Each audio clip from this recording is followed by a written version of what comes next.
राज्याचे कृषी मंत्री माणिकराव कोकाटे यांना 2 वर्षाची शिक्षा आणि 50,000चा दंड जो आहे तो स्थानिक कोर्टाने लगावलेला आहे। 1995चं कागदपत्रांमधला गैरव्यवहार संबंधितलं हे प्रकरण आहे। या सगळ्या संदर्भात बोलण्याकरता आपल्यासोबत राष्ट्रवादी काँग्रेस पक्षाचे मुख्य प्रवक्ते आनंद परांजपे आहेत। राज्याचे मंत्री आहेत, जबाबदार पदावरती आहेत, परंतु 1995चं एक केस होती, प्रकरण होतं, त्याच्यामध्ये कागदपत्रांमध्ये त्यांनी गैरव्यवहार केलेला होता, परंतु आता त्यांना 2 वर्षाची शिक्षा आणि 50,000चा दंड लागलेला आहे। 1995 सालचं हे प्रकरण आहे। तत्कालीन आमदार व मंत्री तुकाराम दिधोळे साहेबांनी त्यावेळेला त्यांच्याविरुद्ध तक्रार केली होती। त्यानंतर ते प्रकरण न्यायालयामध्ये चाललं। काही कागदपत्रांमध्ये फेरफार केला अशा प्रकारचा आरोप ते व त्यांचा भाऊ असं म्हणजे कृषी मंत्री माणिकराव कोकाटे व त्यांच्या बंधू यांच्यावर ते आरोप झाले होते। आज 30 वर्षानंतर त्या प्रकरणाचा निकाल येत असताना 2 वर्षाची शिक्षा आणि 50,000 रुपये दंड अशा प्रकारचा नाशिकच्या कोर्टाने निकाल दिला आहे। माझं काही वेळापूर्वीच कृषी मंत्री माणिकराव कोकाटे साहेबांबरोबर बोलणं झालं। आजच मुंबई उच्च न्यायालयामध्ये या निकालाविरुद्ध ते दाद मागणार आहेत आणि त्यांना विश्वास आहे न्यायदेवतेवर आणि न्याय प्रक्रियेवर। त्यांना या निर्णयाविरुद्ध मुंबई उच्च न्यायालयातून स्थगिती मिळेल।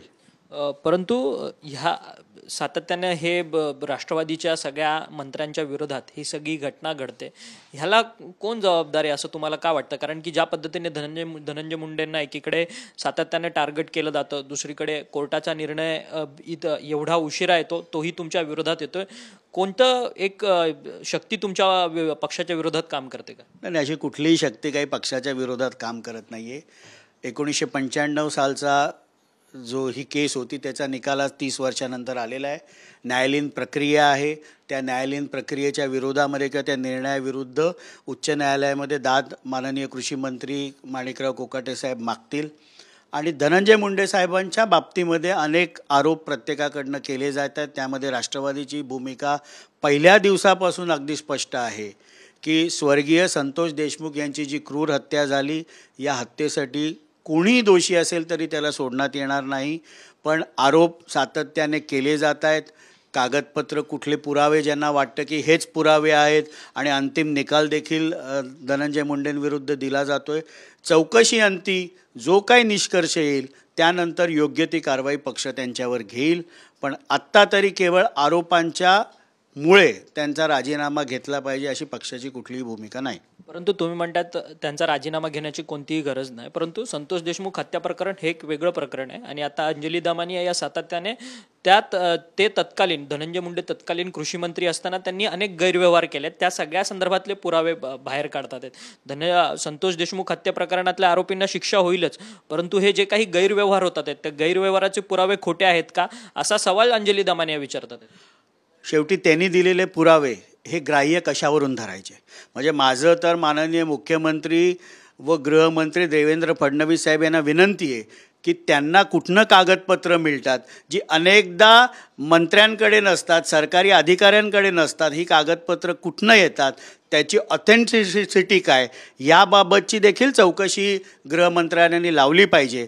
कारण माझ्याकडे जी कागदपत्र आली की ज्याच्यामध्ये 30 तारखेच्या कॅबिनेटमध्ये 23 तारखेच्या निर्णयाच्या इतिवृत्तांतांना मान्यता मिळाली आणि त्याच्यावर अगदी मुख्य सचिवापासून सगळ्यांच्या सह्या आहेत, ही कागदपत्र खोटी आहेत असा जर दावा एखादी व्यक्ती करत असेल तर नक्कीच त्याच्या आरोपांची देखील चौकशी झाली पाहिजे। त्यांना मिळालेली कागदपत्रांचा सोर्स, त्या कागदपत्रांची ऑथेंटिसिटी की खरी आहेत खोटी आहेत याची देखील चौकशी मुंबई पोलिसांनी केली पाहिजे। तुम्ही म्हणतात एकीकडे चौकशी केली पाहिजे, महायुतीमध्येच रस्सीखेच आहे, त्यामुळे महायुतीतल्याच काही नेत्यांकडनं ही सगळी रसद पुरवली जाते का? नाही, अजिबात महायुतीमध्ये कुठलीही रस्सीखेच नाही। त्यांना कुठनं कागदपत्र मिळतात, त्यांनी ऑनलाईन इफकोकडनं मागवली, मग त्याला ती मिळाली नाहीत म्हणून देखील धनंजय मुंडे जबाबदार, अशा प्रकारचे देखील बेछूट आरोप त्या करत असतात। त्यांचा आम्ही सन्मान करतो। लोकशाहीमध्ये एखादी गोष्ट जर चुकीची घडत असेल तर त्याच्याविरुद्ध आवाज उठवला पाहिजे, पण याचा अर्थ कायम खोटं बोल पण रेटून बोल हे देखील योग्य नाही। तुम्ही ह्या सगळ्या कागदपत्रांची पुराव्याची चौकशी मागता, परंतु एका कृषी अधिकाऱ्यांकडे एखादं कागदपत्र जर विचारायला गेलं तर त्यांच्याकडे त्या संदर्भातलं उत्तर नसतं, परंतु दुसरीकडे मात्र अंजली दमनियांकडे यांच्याकडे ढीकच्या ढीक संपूर्ण कागदपत्र आहेत. म्हणून तर मी त्यांच्याकडनं ही कागदपत्र कुठनं येतात, त्यांना कोण पुरवतं याची चौकशी झाली पाहिजे आणि ती कागदपत्र खरी आहेत खोटी आहेत याची देखील महाराष्ट्र पोलीस, मुंबई पोलिसांनी चौकशी केली पाहिजे. मी तर राज्याचे मुख्यमंत्री देवेंद्र फडणवीस साहेब ज्यांच्याकडे गृह खातं आहे त्यांच्याकडेच मागणी करतोय की त्यांना जी कागदपत्र मिळतात त्याची चौकशी करा. ती कागदपत्र खरी आहेत, कॅबिनेटमधली नोट असेल, कॅबिनेटमधल्या निर्णयाबद्दलचे पेपर्स असतील, ही त्यांना कशी मिळतात. कारण काल परवाच मी माननीय मुख्यमंत्री साहेबांचा कोट बघितला की जर म्हणजे कॅबिनेटमधले विषय बाहेर जात असतील तर याच्यावर मी स्ट्रिक्ट कारवाई घेईल. तर अंजली दमानिया ज्या आमदार नाहीत, मंत्री नाहीत, प्रशासकीय अधिकारी नाहीत, यांच्याकडे कागदपत्र येतात कुठून याची चौकशी झाली पाहिजे. त्यांना कागदपत्र मिळतात कुठून ज्यावर ते बेछूट आरोप करतात. त्यामुळे याची चौकशी आम्ही तर मागणी करतो माननीय मुख्यमंत्री साहेबांकडे की याची चौकशी लावाच. तुमच्या पक्षाच्या मंत्री आहेत आदिती तटकरे, ज्यांच्याकडे महिला व बाल विकासचं कारभार आहे, त्यांच्या खात्याअंतर्गत मुख्यमंत्री लाडकी योजना बहीण ही राबवली जाते. त्या लाडकी बहीण योजनेमधनं अजून महिलांना अपात्र करण्याचं काम सध्या सुरू आहे.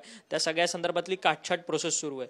त्यांनी ट्विट केलेलं होतं की पहिल्या 5 लाख महिला ज्या आहेत त्यांना त्या योजनेतून रद्द करण्यात आलंय. अजून काही महिला लाखोंच्या घरात आहेत की त्यांचं देखील मुख्यमंत्री लाडकी बहीण योजनेतून नाव वगळण्यात येणार आहे.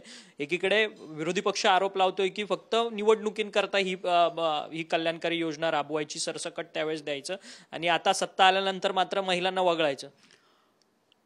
मुख्यमंत्री माझी लाडकी बहीण योजनेचे कुठलेही निकष बदलण्यात आले नाहीत, पण त्या मुख्यमंत्री लाडकी बहीण योजनेच्या जर लाभ ज्या खऱ्या महिलांना महाराष्ट्रातल्या मिळायला पाहिजे होत्या, ज्या त्या निकषामध्ये बसत होत्या, याच्या व्यतिरिक्त जर कोणी अर्ज केले असतील, हे जर छाननीमध्ये आज कळत असेल की बाबा डे 1 पासून होतं की तुमच्याकडे जर 4 चाकी वाहन असेल तर तुम्ही लाभार्थी होऊ शकत नाही, अशा काही निकषांमध्ये जर बसत असतील, 2.5 लाखापेक्षा जर तुमचं उत्पन्न जास्त असेल तर तुम्ही बसत नाही, पण ॲप्लाय केलं होतं आणि चुकून त्यांना लाभ मिळाला असेल तर त्यांचा लाभ मागचा जो मिळालेला आहे तो तर काही सरकार मागत नाही आहे, याच्या पुढे त्यांना लाभ मिळणार नाही.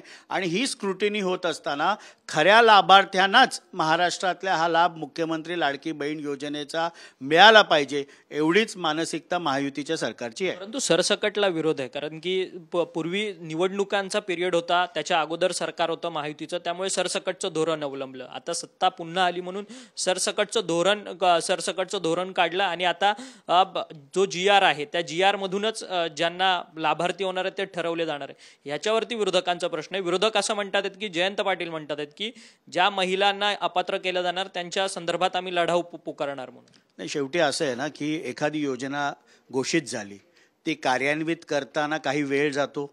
कार्यान्वित करत असताना आपल्याला टप्प्याटप्प्याने कळतं की बाबा आपण जे निकष लावले होते याच्या व्यतिरिक्त देखील अर्ज आले, जे त्यावेळेला प्रोसेस केले गेले. कुठलेही निकष जे सुरुवातीला घोषित झाले हे सरकारने बदललेले नाहीत, निकष तेच आहेत. पण ज्या महिलांना त्या निकषामध्ये न बसताना देखील ज्यांनी लाभ घेतला अशाच महिलांना कमी केलं जातं आहे. ज्या महिला भगिनी महाराष्ट्रातल्या त्या निकषामध्ये बसत आहेत, यातल्या एकाही महिलेला त्या लाभापासून वंचित महायुतीचं सरकार करणार नाही. त्याबाबत आमच्या मंत्री कुमारी आदितीताई तटकरे अत्यंत दक्ष आहेत, त्यांचं डिपार्टमेंट दक्ष आहे आणि ज्या महिलांना खऱ्या अर्थाने लाभ मिळाला पाहिजे ती एकही महिला ह्या मुख्यमंत्री लाडकी बहीण योजनेपासून वंचित राहणार नाही. महायुतीमधला म्हणजे महायुतीचं सरकार आहे 3 पक्षाचं.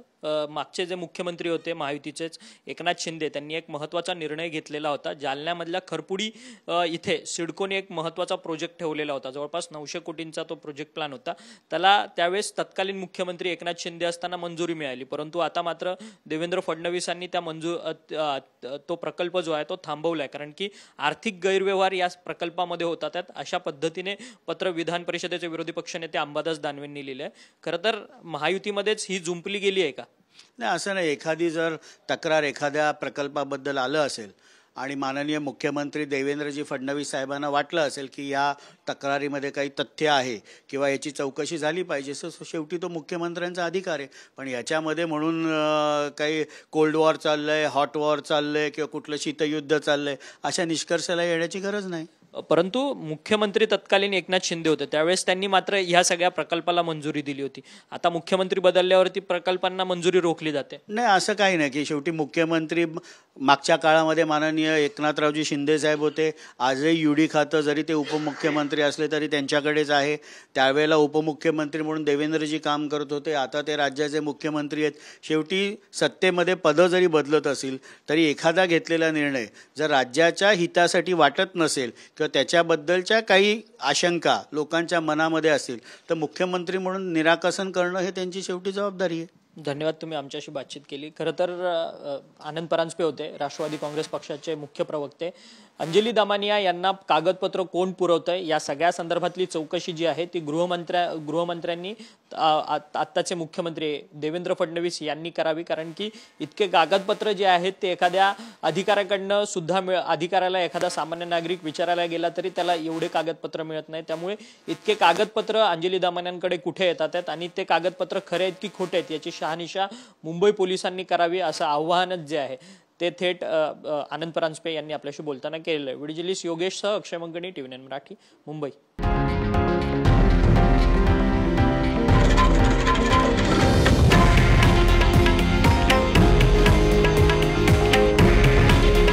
हे आहे देशातील नंबर 1 न्यूज नेटवर्क आणि आपण पाहत आहात TV9 मराठी. काळजी तुमची, हित महाराष्ट्राचं.